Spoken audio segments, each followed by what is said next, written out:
Telugu capital భక్తి టీవీకి స్వాగతం సుస్వాగతం. నేను శ్రీలక్ష్మి.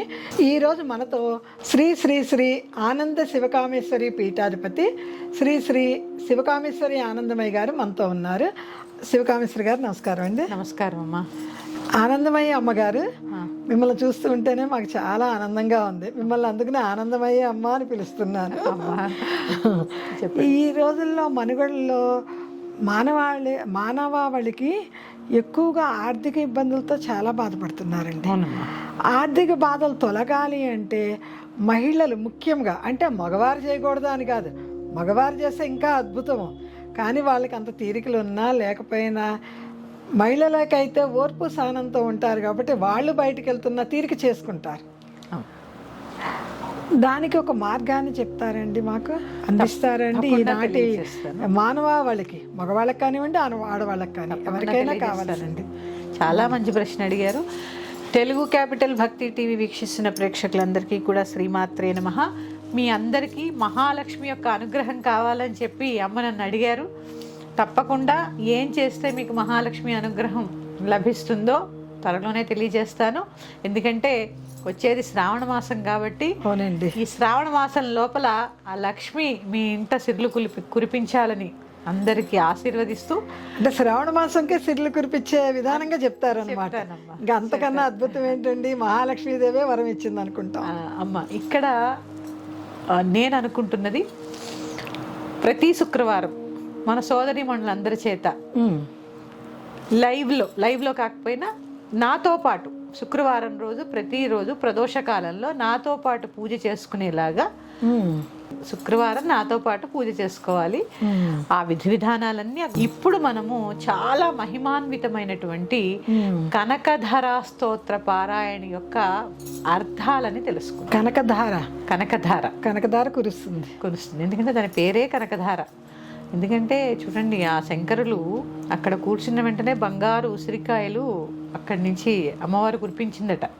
ఈ కాలంలోనే కదండి. అవునండి, ఎప్పుడో కాదు. ఎప్పుడో మనము నమ్మాలా వద్దా అనుకునే అనుమానంగా అటు ఇటు అడుగు వేసే వాళ్ళకు కూడా అనుమానం అనేది లేకుండా మన కాలంలోనే. అవును, ఇది చాలా విశేషం అమ్మా. కనకధారా స్తోత్రం నిజంగా మనసు లగ్నం చేసి దాన్ని ఒక విధి విధానంతో పారాయణ చేయగలిగితే సిరులు కురుస్తాయి. ఇంట్లో ఎటువంటి సందేహం లేదు, సిరులు కురుస్తాయి. ఇది చదివే ముందు అసలు అందులో ఏముంది అనే అర్థం తెలుసుకొని కనుక, నేను ఎప్పుడు అదే చెప్తాను కదా, ఏదైనా అర్థం తెలియకపోతే వ్యర్థం. అది మాత్రం వాస్తవం అండి. అందుకని ఒక్కొక్క శ్లోకానికి అర్థం తెలుసుకుంటూ ఆ పారాయణ విధి విధానం ఏంటి, దాన్ని ఎలా చేసుకుంటే లక్ష్మీ కటాక్షం లభిస్తుంది, ఇవన్నీ తెలిపే ప్రయత్నం చేస్తాను. ముందుగా క్యాపిటల్ భక్తి వీక్షిస్తున్న ప్రేక్షకులందరికీ కనకధారా స్తోత్ర పారాయణకి అలాగే దాని అర్థాలు తెలుసుకునేటటువంటి విధికి స్వాగతం. ముందుగా కనకధారా స్తోత్ర పారాయణ చాలా మంది కష్టంగా ఉంటుంది చదవడానికమ్మా అని నన్ను అడుగుతూ ఉంటారు. అవునండి, అందుకే ఆ కష్టం లేకుండానే ప్రతి శుక్రవారం నాతో పాటు మీరు ఈ కనకధారా స్తోత్ర పారాయణ చేసేలాగా తెలుగు క్యాపిటల్ భక్తి టీవీ వాళ్ళు ఒక ప్రోగ్రామ్ డిజైన్ చేస్తున్నారు. అందులో కనుక మీరు జాయిన్ అయితే చక్కగా కనకధార ఎలా చదవాలి అనేటటువంటి విధిని మీరు తెలుసుకోవచ్చు. మీరిచ్చే సందేశానికి తప్పకుండా మన తెలుగు క్యాపిటల్ భక్తి టీవీ ద్వారా ఉచితంగా అందరూ చేసుకునేట్టుగా మా ప్రయత్నం మేము చేస్తాం. తప్పకుండా. ముందుగా మొదటి శ్లోకంలో వందే వందారు మందార మిందిరానంద కందలం అమందానందో సందోహ బంధురం సింధురాననం. సింధురము అంటే ఏనుగు. సింధూరం అంటే ఏనుగు అంటే వినాయకుడికి గణపతికి రాసే సింధూరం కాదు. అది సింధూరము. ఈ లలితా సహస్రనామంలో కూడా ఇదే తప్పు చదువుతారు చాలా మంది. అందుకనే నేను అడుగుతున్నాను. సంపత్కరీ సమారూఢ సింధుర వ్రజసేవిత అని ఉంటుంది, కానీ సింధూర వ్రజసేవిత.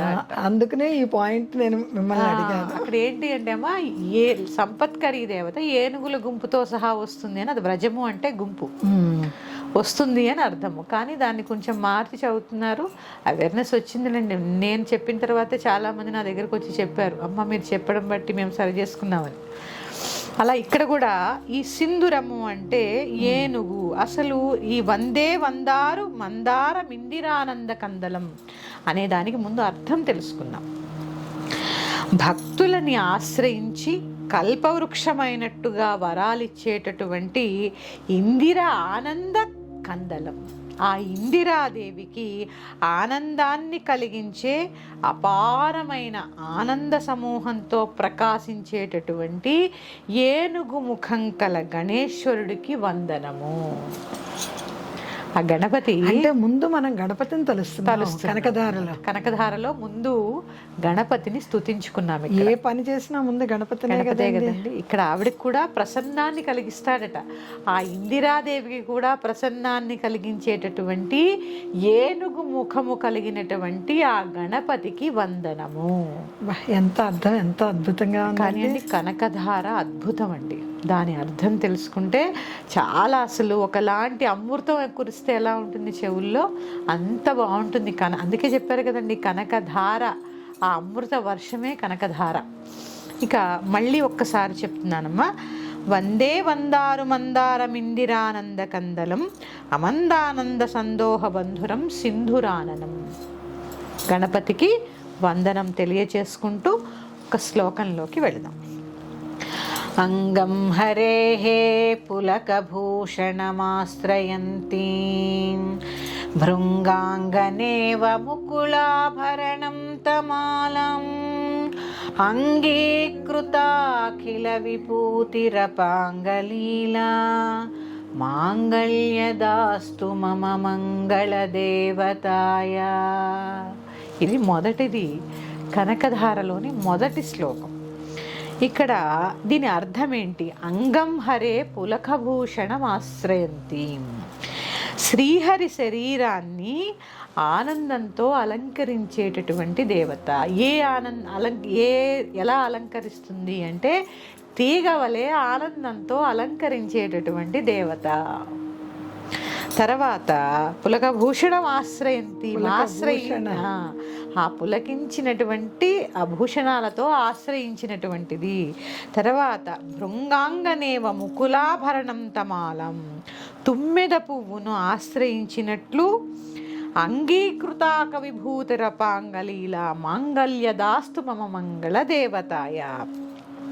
తుమ్మెద పువ్వుని ఆశ్రయించినట్లు నీలమేఘవర్ణుడైనటువంటి విష్ణువుని ఆశ్రయించినది. ఎలా అయితే తుమ్మెద పువ్వుని ఆశ్రయిస్తుందో అలాగ విష్ణువుని ఆశ్రయించినటువంటి తల్లి.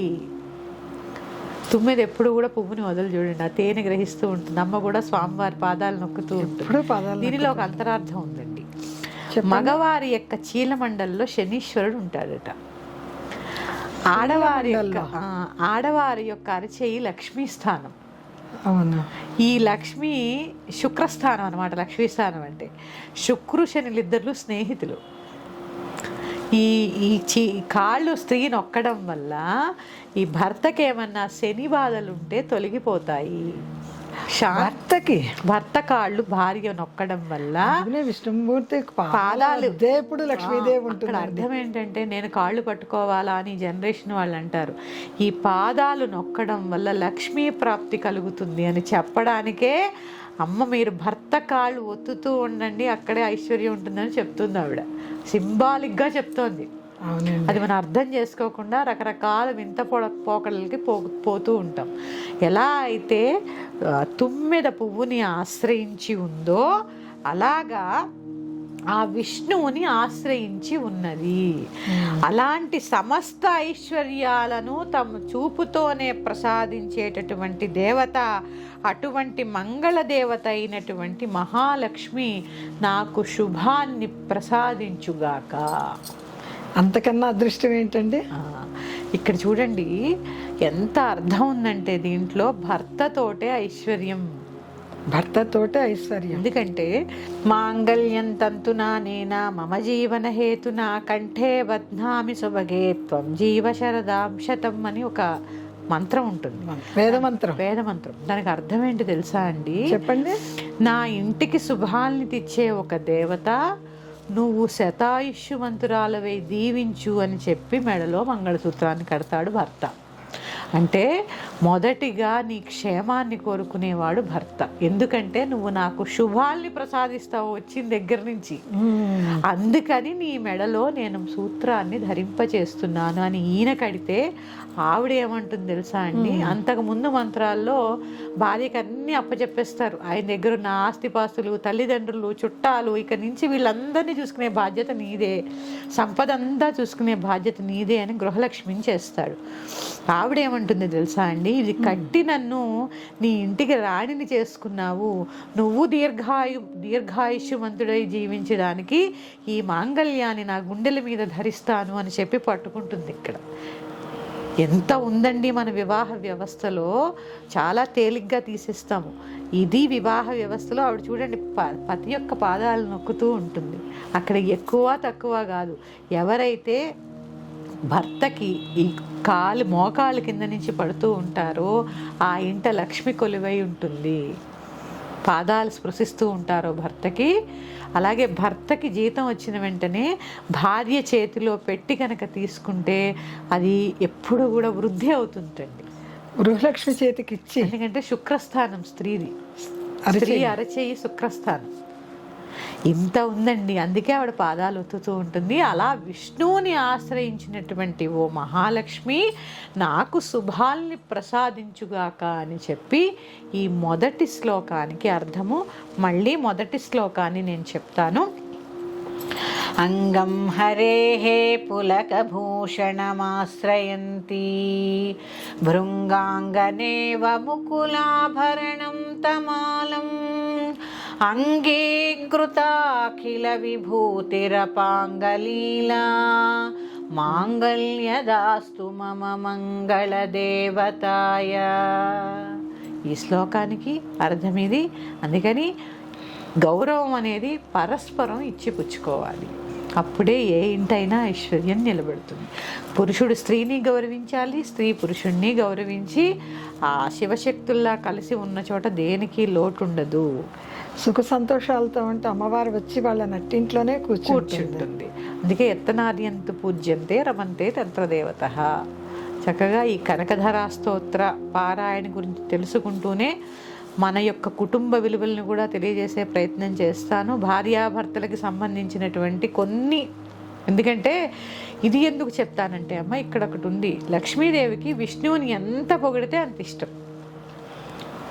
ఎక్కడ ఉంటుందట, ఏ ఇంట అయితే స్త్రీ కన్నీరు పెట్టదో, ఏ ఇంట అయితే ఇల్లు శుభ్రంగా ఉంటుందో, ఏ ఇంటి ఇల్లాలు గృహలక్ష్మిలా అందంగా అలంకరించుకుని ఉంటుందో, ఏ ఇంట తన భర్తని పొగుడుతారో. అందుకే భర్త విలువని తెలియజేస్తూ ఈ కనకధరాతో పాటు విష్ణు సహస్రనామాన్ని కూడా తెలిపేటటువంటి ప్రయత్నం తప్పకుండా చేస్తాను. విష్ణు సహస్రనామాలు కూడా ఎప్పటి నుంచో ఆశపడుతున్నామండి, తప్పకుండా తప్పకుండా విష్ణు సహస్రనామాలు కూడా చెప్పాలి. ఈ ప్రత్యేకించి కనకధార చెప్పడానికమ్మ మనం చాలా రోజుల నుంచి అనుకుంటున్నాము. అమ్మ సంకల్పం ఇప్పుడు కలిగింది. ఇది నేను దీంతో పాటు కొన్ని పరిహారాలు కూడా నేను చెప్పాలనుకుంటున్నాను. ఆర్థిక ఇబ్బందులు, ఆర్థిక స్థిరత్వము, చక్కగా లక్ష్మి మీ ఇంట కొలువై ఉండడానికి ఏం చేయాలి అనే దాని మీద కూడా నేను తప్పకుండా చెప్పండి, అందరూ ఎదురు చూస్తూ ఉంటాం, చెప్పాలనుకుంటున్నాను. మరి యొక్క నామంతో మీ ముందుకు వస్తాను. శ్రీమాత్రే నమః. స్వస్తి. శ్రీమాత్రే నమః.